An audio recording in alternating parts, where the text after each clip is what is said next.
안녕하십니까. 전산동 Q&A 공부방 동아쌤입니다. 이제 학생이 이렇게 틀린 것만 이제 하는데 그 내용이 필요해서 잠깐 이제 화면으로 띄웠습니다.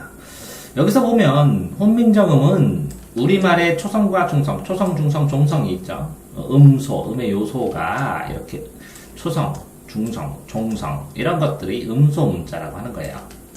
근데 글자의 음운의 자질, 그러면 이게 성질이겠죠. 글자의 성질까지 반영을 한다. 그러면 그 성질이 뭘까라고 하면 이렇게 사성,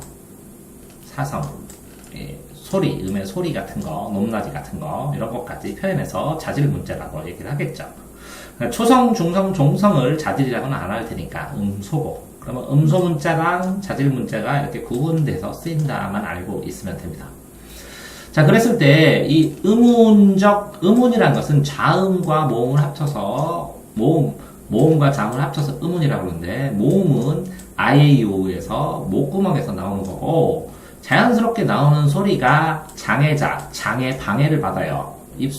이빨에 닿으면 시읒, 혀에 나면 느드트, 그 입천장에 나면 그죠? 혀 옆에 흐르면 리을, 그런 것처럼, 입술에 나면 미음, 하는 것처럼 어디에서 장의 방해를 받아서 자음이 나오는 겁니다. 그래서 모음과 자음이 있는 특성이 있다는 것이죠. 한대국어는. 그래서 모음과 자음 중에서 단모음 반대 장모음, 그죠? 모음, 소리를 나가다가 입술 모양, 혀의 위치가 고정되어서 처음과 나중에 달라지는 모음, 그러니까 모음이 나왔을 때 처음음, 나중음. 그래서 모음이 두 번 낸다는 것인데, 고정되어 처음과 나중에 달라지지 않는 이고, 달라지는 것은 이중모음이 되겠죠. 그랬을 때, 이중모음도 모음을 한 번, 두 번 낼 때, 두 번 내면 두 개의 모음이 되니까, 하나는 이나 아니면 우나 오 계열 해서, J 계열이나 W 계열의 반모음을 합쳐서, 이거를 이중모음이라고 하는 겁니다. 그래서 혀의 위치가 처음 소리하고 나중 소리가 달라져서 나오는 거고, 모음 같은 경우에는 이렇게 모음 삼각도로 해서 이게 입술이 여기 있고 입천장이 이렇게 있고 아래 입술이 있고 이렇게 돼 있으면 이 위치에, 높낮이의 위치에 따라서 제가 이렇게 외우겠죠. 이게 누구냐, 이게 누구, 애괴 너고, 애괴 너냐, 애괴 너고, 그 다음에 이렇게 모음 삼국에서 단모음이 나오고, 이 단모음 외의 것은 다 이중모음이라고 외우셔야죠. 그래서 이거는 두 개가 나는데 이중모음 같지만 혀의 위치를 고정시켜서 처음과 나중 소리가 달라지지 않게 한 번에 내야 되는 겁니다. 이거는.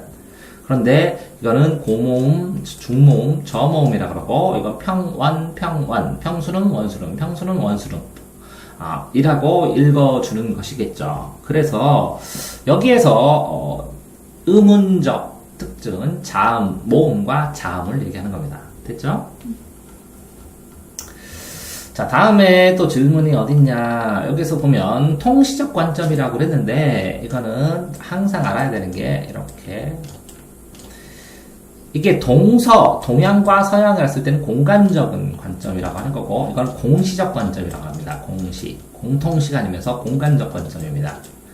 동양, 서양, 동구, 서구, 앞집, 뒷집, 앞통수, 뒷통수, 이렇게 공간적인 영역을 이렇게 해주는 것이고요. 그 다음에 이렇게 시간을 통과하는 것, 이거는 공간이라고 했죠. 공간. 이렇게 시간을 통과하는 거, 옛날, 옛고, 지금, 미래. 이렇게 시간의 순서대로 지금, 미래, 이렇게 시간의 순서대로 하는 것을 통시적 관점이라고 합니다. 그래서 시간을 통과한다. 이렇게 외워주시면 됩니다. 자, 글을 쓸 때 이렇게 옛날 방언을 얘기하고 지금의 방언을 얘기를 해주면 통시적 관점에 의해서 썼다고 하는 것이고, 연도나 1980년대 이렇게 연도가 나오거나, 그럼 또 다른 연도가 나오거든요. 아니면 시기별 흐름을 얘기를 해주면, 그러면 통시적 관점이라고 얘기해 주는 것이고, 근데 동시대에 있는 경상도 발언과 전라도 발언, 현재의 것들 얘기하면 공시적 관점이라고 얘기를 해줍니다. 그래서 이렇게 시간과 공간과 요 가운데는 인간이 있거든요. 인간을 역사의 삼간이라고 합니다. 역사의 상식의 삼간. 그래서 통시는 천시, 하늘의 시간이라고 그러고, 이 공간은 지리, 땅의 이점이라고 하고, 그리고 인간은 화합을 해야 된다. 천시, 지리, 인화. 이 세 개를 알면 손자병법에 의해서 전쟁에 패하지는 않는다. 인간의 화합이 중요하다. 이렇게 세 개를 잡아서 얘기를 하기도 합니다. 자, 이해되셨나요? 그래서 통시적 관점은 시간을 통과하는 연도나 시대 변화를 통해서 이야기를 해주는 것을 통시적 관점이라고 얘기합니다. 됐죠? 자, 다음 A의 쓰임 중에 적절하지 않은 것인데 본인이 맞았습니다. 그래서 국제적인 모임에서 대개 영어를 공용어, 공통 영어로, 공통 사용 언어로 사용하고 국제사에서 우리나라 위치와 상황을, 상태, 위상, 위치와 상황을 강화해야 되고 사건의 추세, 그 추세는 사건의 추이 이렇게 얘기하고 추세는 나아가는 세력, 나아가는 판세. 그럼 사건이 판세가 주목된다. 그러면 사건 자체는 한계를 얘기하고 추세랑 해서 나가는 상황이 되니까 논리적으로 잘 안 맞는 것이 되는 것이고 시등 새로 흥한 고급주택단지 국태 수도권 개발은 권역, 지역 무슨 권 수도권처럼 권역 지역을 설정하여 개발을 합니다. 그래서 C를 확인하면 C를 확인했을 때 B, C 자 지속적으로 이렇게 되어 있습니다. 계속적인 변화를 추세라고 합니다. 그런데 여기는 뭐라고요? 사건은 하나의 일이고 그것의 추세가 주목된다 하면 사건 자체는 추세일 수가 없죠. 순간적이니까. 이해됐나요? 네. 그러면 해결됐죠? 자, 다음 거는 다 끝났나요? 아닙니다. 뒤에 있습니다.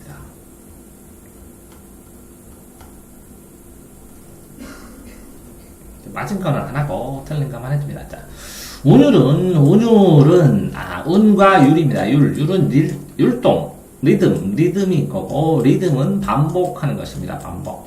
리듬은 반복에 의해서 나오고 반복에서 나오는데 이 반복에 의해서 리듬을 획득한 것을 운문이라고 합니다. 운문. 자, 운문은 심한 운문이고 나머지는 운율이 흩어져 있기 때문에 운문에 반대되는 것은 산문이라고 합니다. 흩어질 산. 산문, 소설, 수필, 희곡이 있습니다. 그러면 운율은 리듬인데 여기에서 음보라는 건 소리의 걸음입니다. 그렇기 때문에 음이 써 있으면 띄어 읽기입니다. 그러면 띄어 쓰기는 뭐냐? 띄어 쓰기는 어절입니다. 어절. 띄어 쓰기는 어절. 그럼 한 글자는 뭐냐? 한 글자는 소리가 딱딱 났을 때 이거는 어절이고 어절은 위에 정리한 것이다. 이게 3어절입니다. 근데 이렇게 표, 하, 기 이렇게 나왔을 때 이거를 음절이라고 합니다. 자, 그러면 읽을 때 한 문장이나 의미단락 하나를 어떻게 읽는다고요? 3음보 3번 띄어 읽는다는 겁니다. 자, 시조는 4음보, 진달래꽃은 3음보. 나보기가 역겨워 가실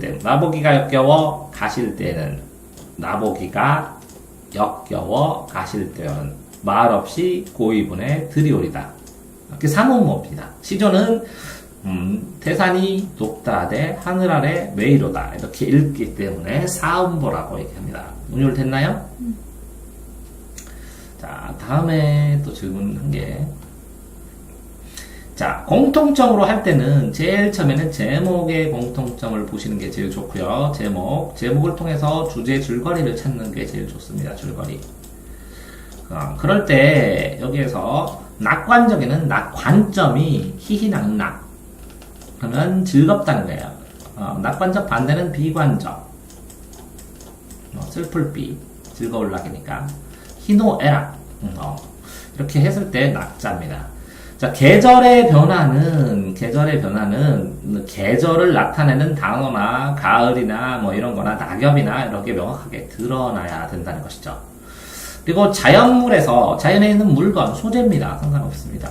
자연에 있는 물건이면 어떤 것인지 상관없어요. 화자의 감정을 비춰주는 소재. 그러면 요 물건을 객관적 상관물이라고 합니다. 그 다음에 이 감정을 투영하는 자체를 감정의 전이, 감정이입, 이동입장, 감정이입이라고 합니다. 그렇게 해서 그것들이 주제를 강조하는지도 또 별도로 살펴봐야죠. 됐나요? 자, 3장. 시조는 초장입니다.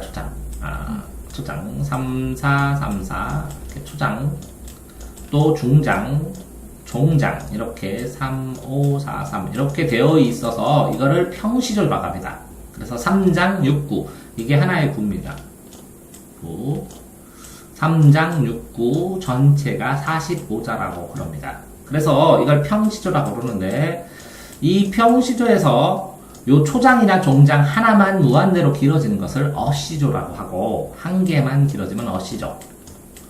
이거를 둘 다 길어지고 종장만 그대로 하는데 남아있으면 사설시조. 사설이 길다, 말이 길다 해서 사설시조라고 합니다. 그래서 시조로 되어 있는 것은 무조건 3장 형식으로 되어 있는 것이죠. 이해됐나요?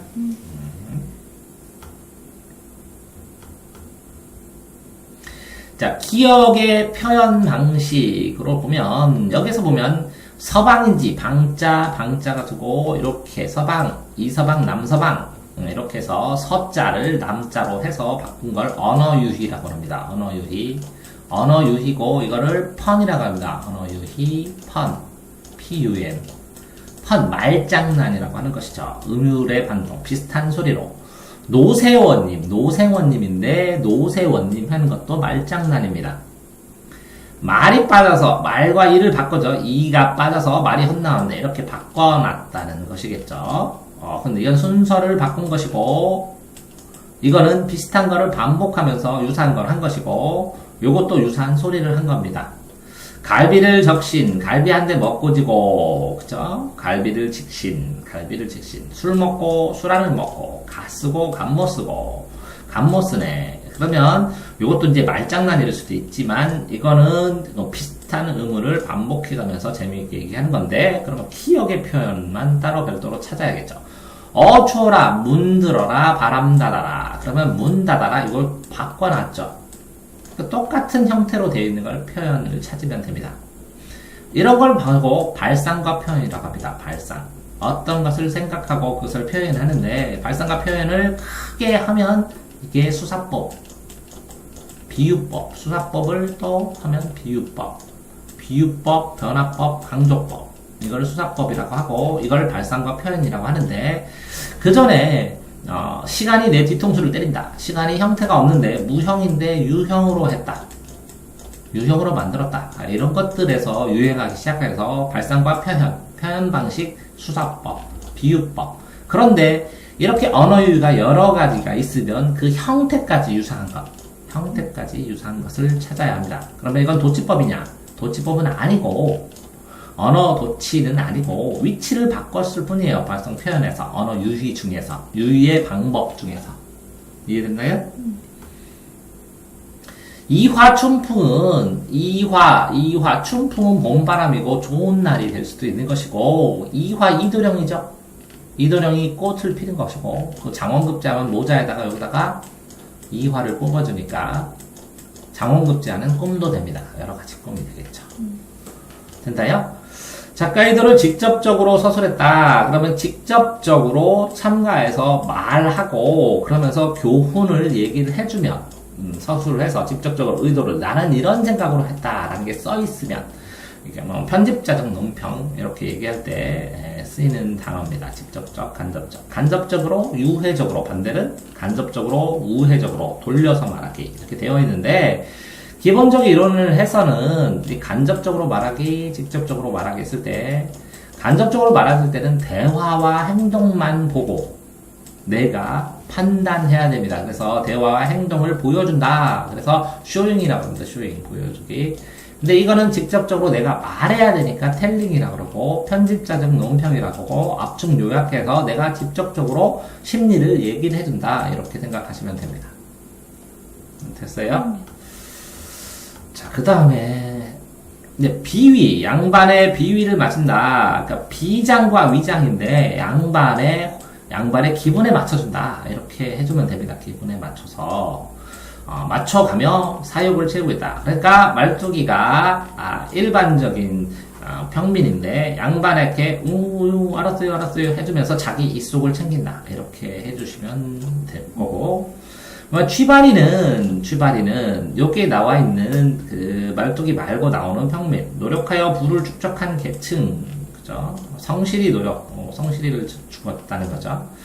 이렇게 성실인지 아닌지는 판단해 봐야 되니까, 그죠? 평민으로 돈 버는 사람. 또 다른 건 없나요? 또 있네요. 자, 의존 명사는 명사인데, 명사는 원래 혼자 써야 돼요, 독립성 있게. 근데, 갈 수 없다. 나는 갈 수 없다. 거기에 갈 수 없다. 갈자 띄고, 숫자 띄고, 없다. 쩝니다. 이게 의존 명사는 이 수를 의존 명사로 합니다. 혼자 못 쓰고, 이렇게 필수적인 수식어. 이거를 명사를 꾸며줬으니까 이거는 필수 관용어라고 합니다. 필수 관용어가 필요한 것들을 의존 명사라고 합니다. 혼자서 못 쓰고.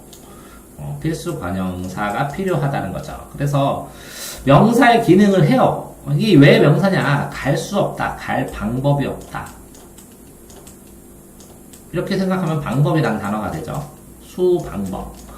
자, 하나의 단어로 다루어져요. 네, 단어예요. 단어는 독립해서 써. 독립성이 없기 때문에 이 단어를, 문장의 각 단어는 띄어 쓴다. 독립성이 없는데, 이렇게 단어기 때문에 띄어 써요. 근데 독립성이 없어. 그래서, 양척체 만듯에 하다가 결합한다. 하는 양 하다. 하는 척 하다. 하는 채 하다. 하는 뭐만 하다. 뭐 하는 듯 하다. 결합하여 된 보조 용언의 경우에는 앞말에 붙였을 수 있다. 그러면 이게 결합했다는 거죠. 하다 싶다가 결합하여 된 보조 용언. 그러면 보조 용언은 뭐냐? 어떤 용언이 있는데 나는 사과를 목적어죠. 먹다죠. 원래 먹어 두다. 먹은 채 하다. 이렇게 됐죠? 이렇게 됐을 때 이 전체 문맥에서 꼭 필수적인 것은 본용언이고 그거를 더 추가를 하는 것은 보조용언입니다. 뜻을 보조하는 것이니까. 자, 의존명사 뒤에는 조사가 붙은 경우 보조용언을 붙여 쓰지는 않는다. 이렇게 다 적어줍니다. 적어주는 거 확인만 하시면 합니다. 자, 그는 언제나 학자인 양하다. 여기 나오죠? 양하다 하면 어떻게 써요? 보조용언의 경우에는 앞말에 붙여 쓴다 그랬죠? 이 하다를 학자이다. 다 양하다니까 붙여 썼죠? 근데, 의존명사의 뒤에 모르는 채를 한다. 띄었어야 되죠? 이게 채 자체가 이 조사가 붙어 있으니까. 박은 듯. 그죠? 박은 듯. 닮았다. 그럼 보조용어는 닮았다. 엄마를 빼다 박은 것처럼. 뜻은 처럼도 쓰이거든요. 처럼 하면 띄잖아요, 보통은. 그러니까 띄어쓰는 게 맞죠. 자, 그러면 지금 질문한 건 뭐였어요? 의존 명사는 혼자 쓰지 못하는 것. 그래서 필수 관형사로 보조를 바꿔서 방법. 뭐뭐 할 수 있는 방법. 뭐뭐 하는 것. 갈 것이 없다. 하는 것이 없다. 이렇게 바꾸어 써서 보면 그것은 지시대명사나 마찬가지죠. 앞에 있는 것이죠. 그렇기 때문에 이게 하나의 독립된 명사인데 이것만 딱 빼고 수만 보면 뭔지 모르죠. 그러니까 꾸며드는 필수 관형사가 꼭 필요하다. 그것만 기억하시면 됩니다. 됐나요? 수고하셨습니다.